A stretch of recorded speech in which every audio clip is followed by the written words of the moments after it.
Assalamu alaikum and welcome to Perspective. We'll be talking about, of course, the political situation vis-a-vis the imminent by-polls between PMLN and PTI, and of course the ramifications of the recent developments. Also, we've seen the Supreme Court's decision, the latest verdict, and will that have any effect overall on the kind of response we can expect in the by-polls? We'll also be talking about, of course, the government had promised that they would do all they could when they could reduce prices, and to that end we've seen a recent reduction in the fuel prices. We'll be talking about that, and overall the situation, the political situation in terms of the seats that both parties need to win as far as the Punjab Assembly is concerned. What can we expect on the 17th? All of that today on Perspective. I have with me Yasir Lateef Hamdani, who is a legal expert. Thank you so much for joining us, Yasir. And we also have with us Saeed Minhas, who is a senior journalist. Thank you for being with us. And Dr. Niaz Murtaza, who is a political analyst. Thank you for joining us. Yasir, like we were earlier talking about, we've seen, let's start with the Supreme Court decision, the verdict overall. How do you look at it, when we look at the detailed verdict? What do you think its impact is likely to be, if any, on the political scene, on the by-polls? How do you look at it? Well, I think the judgment itself, let me just briefly say that the judgment itself is very sound. Okay. A little long. Okay. I would have liked it to be shorter. That would have made one's job easier as a lawyer. Right. However, and the concurring judgment of Justice Mia Khail, that I think was very interesting because it talks about the Article 6, the possibility of Article 6 being attracted in this particular case. And to that end, we've seen, Mariam Aurangzeb today say, the Minister of Information, that the Cabinet has agreed to form a committee to investigate the allegations as far as Deputy Speaker is concerned and all of that.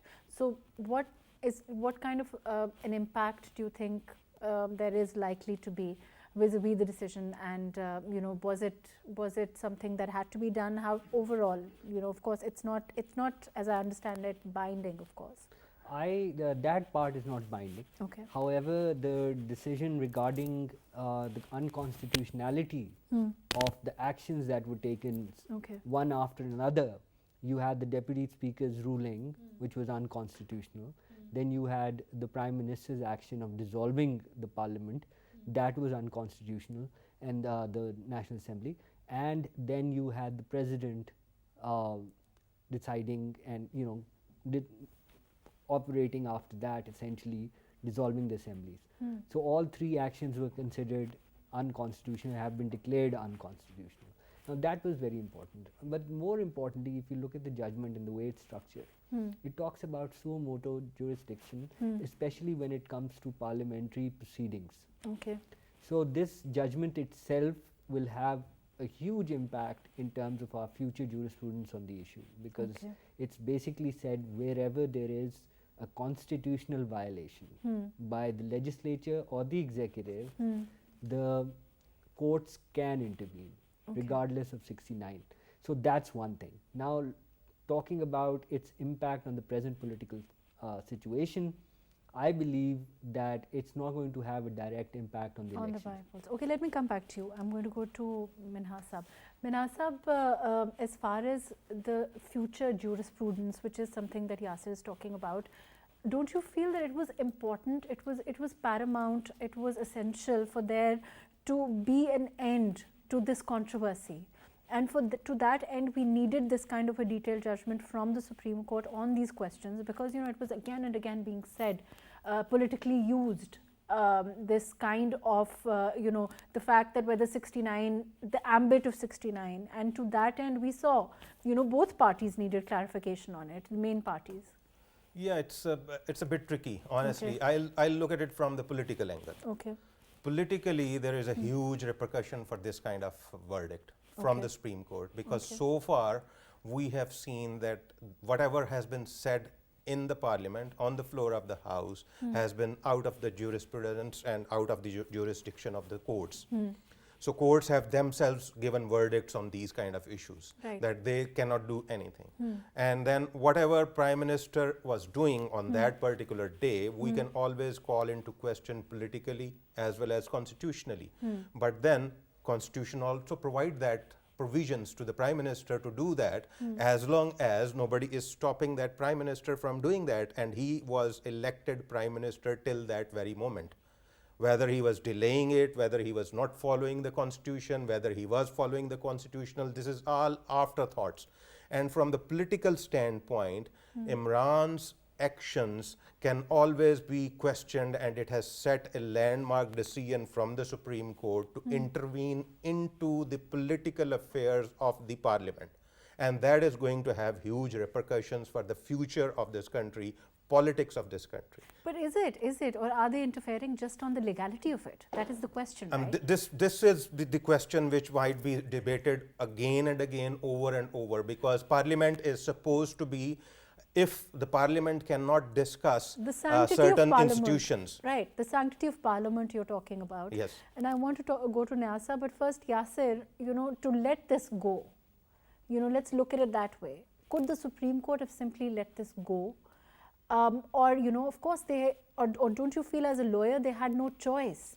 Because the way that, according to the Supreme Court, and now they've said so, the way that it was flouted, the coming and going, the events of that night, when, the way they happened, could they have let it go, in your opinion? They couldn't have. Article 95 is very clear. Now, when we talk about Article 69, it also talks about procedure. It talks about procedural irregularities. That's when the court will not intervene. Okay.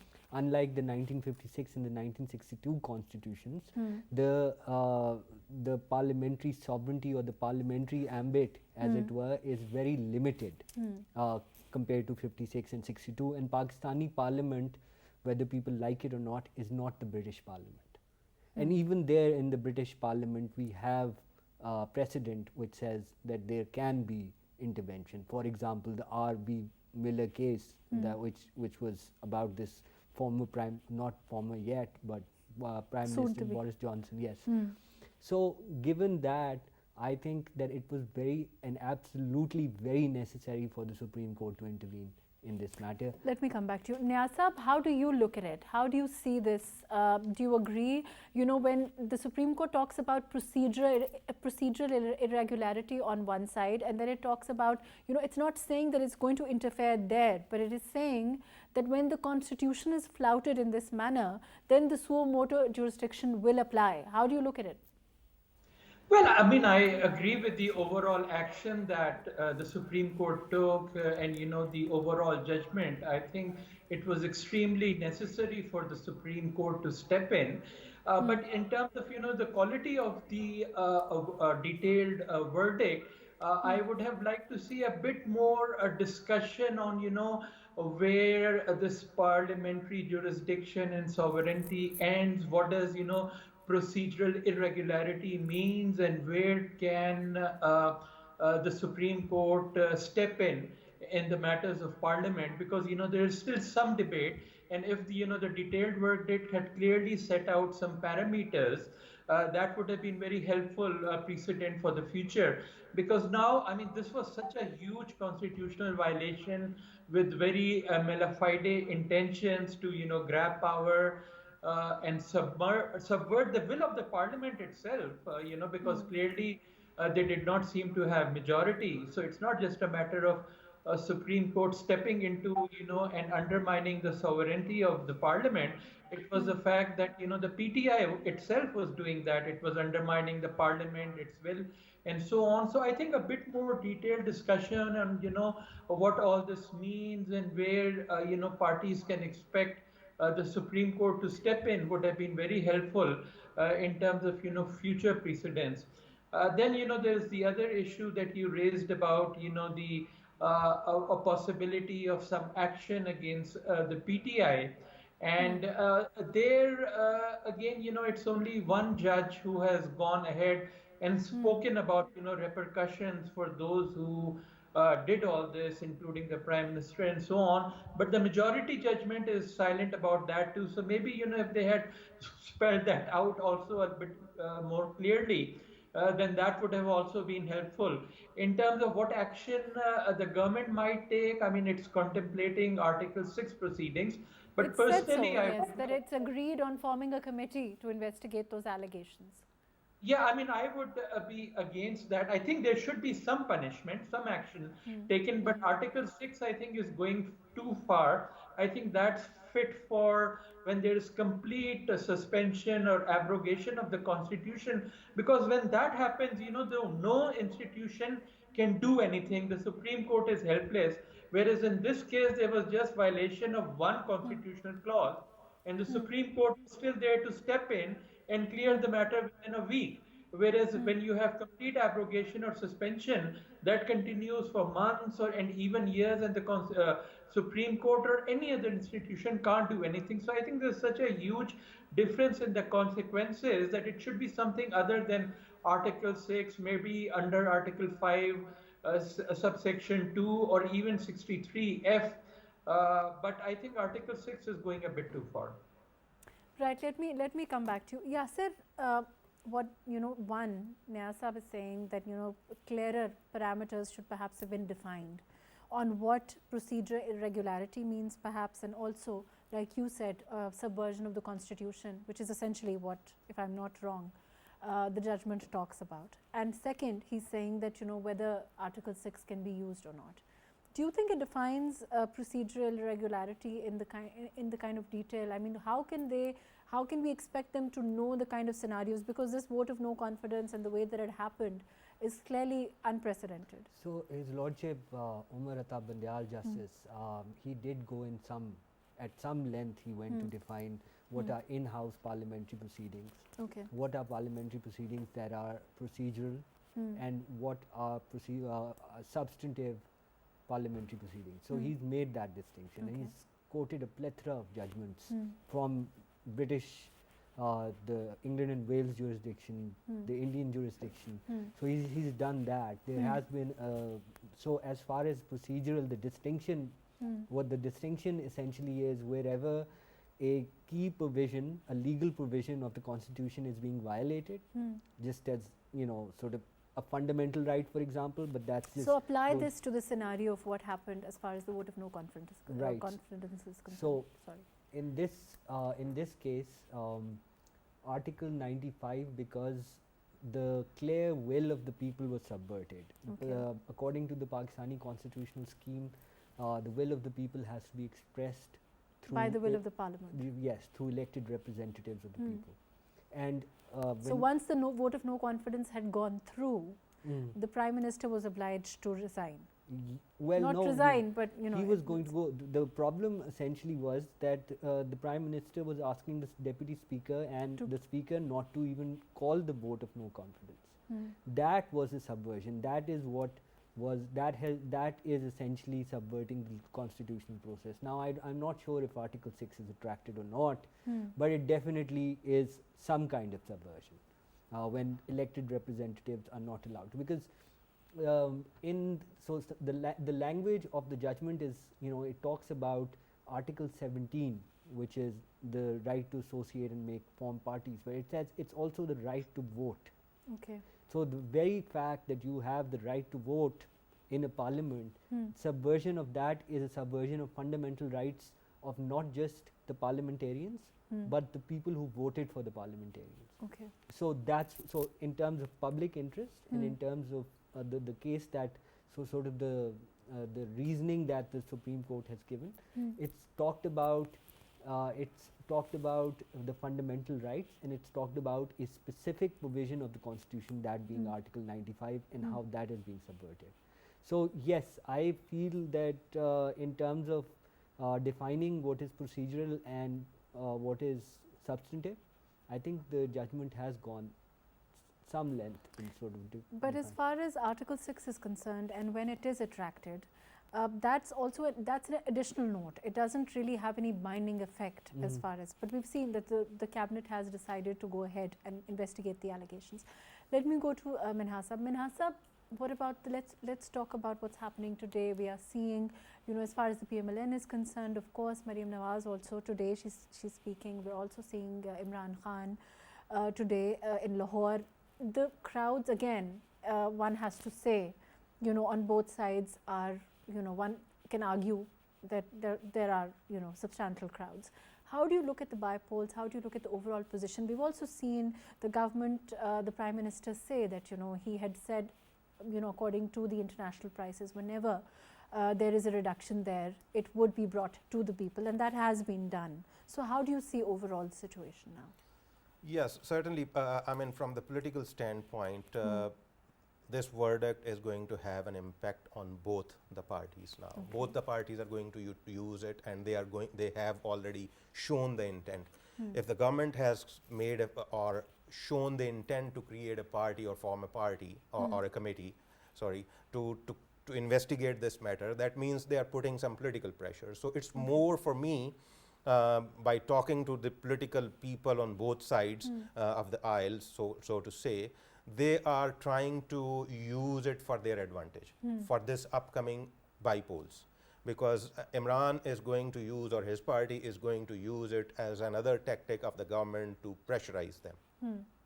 Whereas government is trying to take the step or the plea that it's a Supreme Court's verdicts, and we are just going to look into this by applying all the other procedural rules and regulations which the government has on its hands. But Munasib, is that so wrong? There is nothing wrong, but as far as playing politics on the Supreme Court is concerned, that is where the wrong comes in. Because it's not about Supreme Court's intent. We cannot question Supreme Court's intention. Supreme Court has given a verdict, a detailed verdict. They rather stopped that thing from happening on that particular night by coming out so late in the night and by showing or putting the foot down and doing whatever they had to do. So they stopped practically a constitutional violation from happening at that particular moment, which is appreciable. But even afterwards, pursuant to whatever happened, the events of that night, we've seen that this article itself, the Supreme Court, has been used by both sides whenever, we've also seen it being used again and again by, Tehreek-e-Insaf, by saying that, PTI has consistently said that this is where it shouldn't have been done, and how the court was politicized, and saying that how that late, the way that the courts opened and all. So clarity on the article itself and the way that it was used and had to be used was supposed to be given, in all honesty. Yeah, but I mean, one judge referring to it as a passing point is something which leaves the room open, wide open for Imran, for the sitting government, and that is where the question mark will arise, that what is the intent of the government. Maybe government might go again back to the Supreme Court asking them to further clarify on this, because it's one judge. So what are the others going to say about this? Maybe they are going to go into that or not, but that's if and but. But what political standpoint is that historically our courts have not been that proactive in stopping the abrogation of the constitutions. And this is the history of courts. So that has something to do with our political culture also. Because our political culture shows us that there have been so many issues, so many times political people have gone to the government, to the Supreme Court, and then the famous necessity thing came up all the time, most of the time, especially when it came from somebody else or another institution, not from the political. So it's the first time that a political force has been snubbed by the Supreme Court in a very proactive manner. But what do you think? I mean, do you think that there was a choice? There was no choice, that's sure. The Imran was not doing the right thing by doing and delaying all those things. That is not to be, we should not give that or second that kind of an approach. If the parliament is there, that is the democratic setup. You have been asked to seek a vote of confidence. If you can't do that for whatever reason, and Yasir is right when he says that our parliament is not the British Parliament, but there are some events recently in the British Parliament that are similar to what happened, and we've seen them bow down. I mean, we haven't seen this kind of back and forth scenario, arrogance, and whatever one may call it. And then the kind of I'm going to go to Niyasab. I'll come back to you, Niyasab. We can also take your input on this, because we've seen the recent events in England and the way that the vote of no confidence happened there, and we've also we haven't seen the kind of flouting of the constitution that unfortunately one has to agree happened that night as far as the vote of no confidence was concerned? Well, I think the British situation, obviously, it's an established democracy, Yes. and you don't expect the same thing. And then the other thing is, it wasn't really a formal vote of no confidence. It was inner party revolt kind of a thing, where his support within the party collapsed. So obviously, they were not a united party. They could not have, launched the kind of thing that PTI tried to launch. So I think that's a very different situation. But what is, more worrying is that this is extremely, uncharacteristic even by the standards of, say, South Asia. You had, other votes of no confidence in Pakistan, in other South Asian countries, but, parties don't go to this extent of, openly violating the constitution so blatantly. And then, again on that other night, April 9th, even after the Supreme Court had given its judgment, they were again delayed the whole day, and rumors are that it's only when the army trucks started flying on Constitution Avenue that the mood changed. So this is unprecedented. Forget UK being unprecedented by UK standard. This is unprecedented by South Asian standards. So, but again, the question is whether it's Article 6. I would prefer something short of that, because it carries a very stiff penalty, like death punishment or life jail. Both are extreme. And, I think those should be reserved where the whole constitution is either suspended or abrogated, because that lasts for a long period and no institution can do anything. So the consequences are so different that to, apply the same penalty, I think it doesn't make sense. Niyaz, moving on, how do you look at the overall position of both the parties at this time as far as the by-polls are concerned? And the overall position in terms of the numbers, because as I understand it, it's very close there. Yeah, this is what it seems. But, you said that, both parties are attracting, big crowds. So I think that actually means a bit positive for PMLN, actually, for several reasons. Because, PTI is in the opposition. It has this narrative, it's false narrative, but it has this narrative that it was unfairly kicked out of power. So obviously its supporters are charged. But obviously PMLN doesn't have that kind of a narrative. It did have that up till March, where it was the aggrieved party being robbed of, its victory in 2018, and then, all the jail, NAB business and so on. But now, all that is erased, and now it's in power. So it doesn't have the same powerful narrative. And then there is the fact that it has unleashed so much inflation. It may have been unavoidable, but then, people's pockets are getting pinched. So if despite all that, it's still able to, So you're saying that then when the PMLN leadership comes out and says, it lends credence to their narrative of the fact that, people understand where it's coming from, or people understand that it has to be done and it's unavoidable. So then the crowds would indicate that, there is that they agree with that. Because historically what they say about PMLN supporters is they don't like coming to Jalsas, they go and vote, whereas it's the opposite with PTI people, because it's a lot of youngsters. Some of them don't even have CNICs. They enjoy going to a Jalsa because PTI Jalsas are fun. Whereas standing in a queue on election day is boring stuff. So, but then I think it's still going to be close. It's not going to be a walkover for PMLN. But, being in power also gives them some advantage. Then the fact that they've been able to reduce the prices right at the last moment. It may not have filtered down to people's pockets yet, but at least, the announcement is there. And then, there are some news, I don't know how confirmed this is, that there is also a plan B if PMLN falls short by a few seats. Then, there might be another 5 to 10 PTI people who may not, come to vote on 22nd. So let's see how it goes. But overall, you're looking at both plan A and plan B. I would give the edge to PMLN.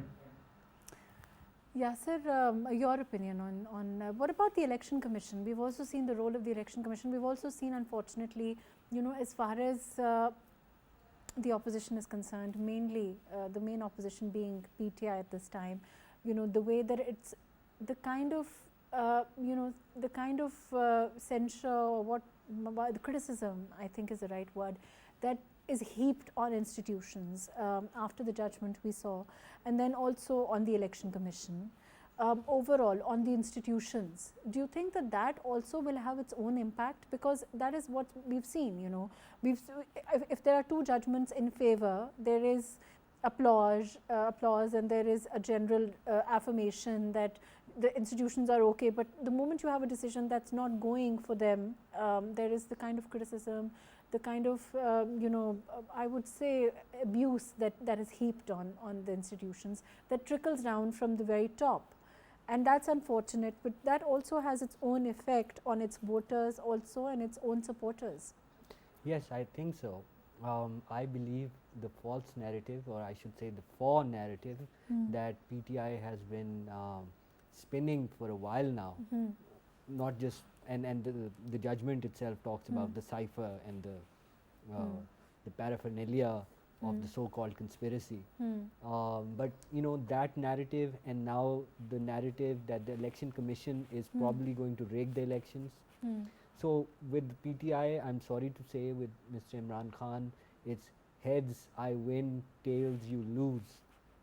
That's that's sort of his attitude towards this. So he's going to declare that the elections were rigged, even if if he loses, he's going to declare that the elections were rigged. And if he wins, he'll say that it's the people's power that the Election Commission could not stop. Right. Minhas Saab, the cipher, as Yasir mentioned, that narrative of the conspiracy, do you think that's going to go to the people the way that, of course, the Supreme Court has categorically dismissed that whole controversy within the judgment? They talk about the fact that it doesn't seem to find any major, it doesn't seem to be all that it's being said that it is, as far as the PTI is concerned. Yes, certainly. I think it's losing its momentum itself. If you see Imran's rallies recently, Imran is not focusing too much on that side. Imran is more focusing on the performance of this government in whatever 1 month, 2 months performance. And also the dissidence itself. He's talking again and again about the fact that, the defectors who defected within So his narrative has also shifted slightly, because not only from the Supreme Court, this judgment, but if you look a little bit far back, not very far back, another institution has categorically said that it's not like that. So, the credence is not coming from the credible institutions in Pakistani politics, in Pakistani context, I would say the credible institutions. So, they are not standing by Imran's narrative, and that is a big problem for Imran, and Imran has also shifted his stance from there. So, that means, having said that, he is still mulling over one thing, and that is anti-American feeling. And that is where he is taking his... In your opinion, in terms of political strategy, when a party like Tehreek-e-Insaf, Imran Khan particularly, goes against all institutions, how is that, how do you see it as political strategy, so close to the by-polls also? He's going after the Election Commission, he's going after the, establishment also. It's categorical criticism, it seems to be directed in all quarters at this time. Imran and his party may not like this, but I have to say this, that Imran is doing the same kind of politics which all other political parties in Pakistan have been doing for the last 3 decades. You think they've also criticized all institutions in one go? I think they took turns. They took turns, but if you look at, we have seen Benazir's stances changing, but one thing was categorically clear in whether it's Nawaz Sharif's political strategy, whether it was Benazir's political strategy, or People's Party, we would say, or Noon League, or we'd say PTI. One thing is constant, and that constant is the kingmakers. Okay. They are being very calculated. They are in opposition. Their walls are behind with the wall. Then they come out blazing on them. When they are given a little bit of relief, they go very soft on them, and they go on all other fronts. But because the problem is that all of them still do not have the kind of political parties, especially Imran Khan, do not have a political party which can withstand the electoral politics of Pakistan. That is the problem with Imran Khan, and he understands that. What does that mean when you say that? Means that his political structure or party structure is not on ground. Okay. He is all on thin air, and entire thing is running around the facade Imran is creating with his speeches, with his jalsas and all these things. So this is an unfortunate reality which none of Imran's supporters or none of Imran's party leaders accepts. We have seen many times, not one time, Imran Khan's party does not have wings, does not have foot, does not stand on the ground because they cannot deliver. They cannot even nominate polling agents in all the polling areas. That is the reality. Whereas Nawaz League or People's Party, Even they are after well having trained been into these. in government for 3.5 years. Yeah, but Imran Khan has been in government only, but he is claiming that he has 26 years of struggle. So where is that struggle stand for? Because if he is building entire case on 3.5 years versus whatever 13 years or 14 years of People's Party or same years for Nawaz League, then he is competing with whom? Is he trying to be what they are? And that's what he is showing, that he is doing the same things, political strategy is same, because he's going soft on them. He went very hard on one institution or establishment, then he has gone soft on them. And now he is entirely focusing entire thing on the political opponents. Let me come back. Even on Supreme Court, he is not going very hard now, very harsh now. Maybe he might be thinking I think that it's an opportunity for him. I think Election Commission is in the line of fire right Yes. now. Niaz Sahab, do you agree with this? You think that as far as structure is concerned, as far as structurally sound when we talk about PTI, according to Minhas Sahab, he's saying it's not very structurally sound. They don't have the kind of worker that is needed on the ground. They don't have the kind of polling agents. They haven't done the groundwork. Do you think it's because of electables? Do you think the way that they were put into the party? How do you overall look at it? Well, obviously, the PTI as a political party is organizationally much weaker than PPP and PMLN. It's a newer party, of course. It doesn't have the experience. It doesn't have, that stable political structure. There's so much turnover in it, new people coming in, older people leaving. Then, some of its key, organizers have left, people like Jahangir Tareen, Aleem Khan from Punjab itself. So obviously it's a much weaker structure, and that's why it needs a more powerful overall overarching narrative related to being kicked out unfairly and blaming the US. But I don't know how much it's going to work, because anti-US feelings were much stronger a few years earlier, when we used to have the drone attacks, when we had the Raymond Davis incident, when we had the Abbottabad attack incident, and the US was still next door in Afghanistan. But that's become a bit old history now, and you don't have the same anti-American feelings in Pakistan at the moment. So I don't know. And then there is the fact that there is no evidence to support anything that Imran Khan is saying. If you compare it with PMLN, it raised the same kind of issues against the establishment, but there were at least neutral observers who were corroborating what PMLN is saying. The Foreign Neutral Empire, the European Union election monitoring report for 2018 essentially said the same things that PMLN is saying, but now there's nobody else except PTI sources supporting what PTI is saying. So that may be good enough to charge already existing PTI hardcore supporters, but I don't think it's enough to win new voters based on this narrative, which doesn't have any backing from neutral observers. Right. Yasir, do you agree? You think that, in terms of the narrative, even Minhas Sahab is saying, and Niaz Sahab also said that, in terms of the narrative, I think that perhaps they're realizing that it's not as sound. And particularly after the Supreme Court judgment, when the cipher itself and all of that was discussed, and, they clearly didn't find much in it. They've sort of moved away from that, and that maybe, now they're focusing on performance and things like inflation and all those things. Because of that, overall, the scenario, what is the likely scenario? What do you expect in the by-polls? Well, I feel that PMLN is going to come out on top, very slightly though.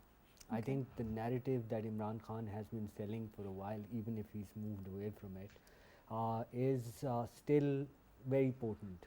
The anti-Americanism is very potent. He might have backed out of it because of some expediency vis-a-vis the great powers, as it were. Someone might have spoken to him, and sort of some kind of backstage diplomacy must have occurred. But otherwise, his narrative is selling like hotcakes in not just urban areas but rural areas, and that I've seen from, I have personal experience with people. But we know that as far as rural areas are concerned, the constituencies at this time, you know, places like Laiya, and we've seen the Jalsas in PMLN also, the way that they drew crowds overall, there seem to be people, you know, that's really the voter base of the PMLN. It is, and I feel that that's why PMLN has an edge. I think if you look at it, 2018 also, the elections were, you know, now it's absolutely clear with the elections actually what happened in those elections. So we don't need to go back and sort of say. Because we even saw, as far as the march was concerned, you know, we saw a lot of hyperbole and we saw a lot of people saying a lot of things. Imran Khan perhaps himself also believing that it would draw a lot of crowds, but unfortunate reality was that, you know, maybe a lot of activity was happening on social media, Twitter and all, but we didn't see a lot of that on the ground. Ji, Minhas Saab. Yeah, that's a reality which Imran has to digest and his leadership has to digest. That having 2 million followers on Facebook or Twitter or things like that, it does not mean that he has got vote bank of 2 million. That is not the reality, and the reality on the ground is that in Pakistani politics, especially in rural areas, elections are contested on the basis of biradris, on the basis of caste, on the basis of who knows who, on the basis of who is beneficial for whom, and PMLN and People's Party have been doing this politics. And we to have that seen end, for Imran Khan to lose people like Tareen and yeah, I would Aleem not say that Khan they were financiers. They were financiers. They were not leaders. So they were the ATMs, as they were used to call in those days, and still they call them the ATMs. But then again, they were not organizers. They were not political leaders. But we saw we saw them play a significant role as far as the vote of no confidence was concerned. You know, when they played a role even when they were forming the government for Imran Khan. That's what I'm saying. But I mean, how?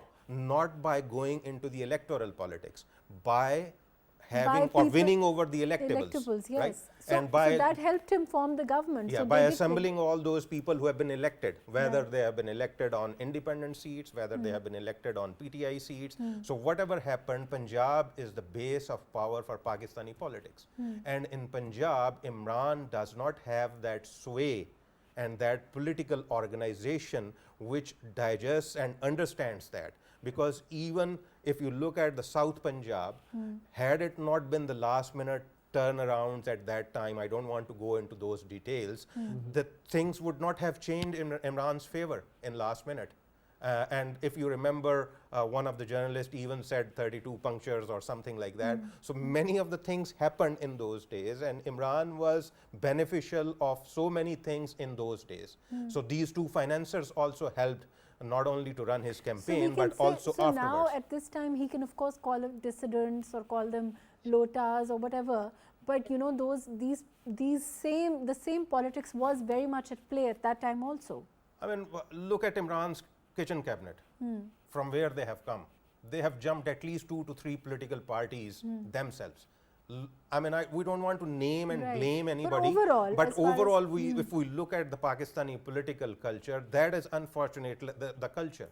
And no political party is out of this that they want to pick up the electables. But And principally this, speaking, I think we've discussed this before also, that principally speaking, there shouldn't be anything against a person changing their mind. I'm not saying that I agree with blackmailing tactics or all of that, but as far as, you know, switching the loyalty, so to speak, and the way that it's looked at this time, and it is said that it is something that's you know, somehow sanctimonious, or it is you know, as far as politics is concerned. and then bringing the morality in, Right. and then bringing the religion in, all these things. I mean, what happened when they switched towards your side? Towards your so side. if they come to my side, Yeah. as Yasser was saying, that you win or lose, I am the winner. It doesn't matter. Let me go to Niasab. Niasab, in terms of holding people, you know, loyalty so essential, so you know,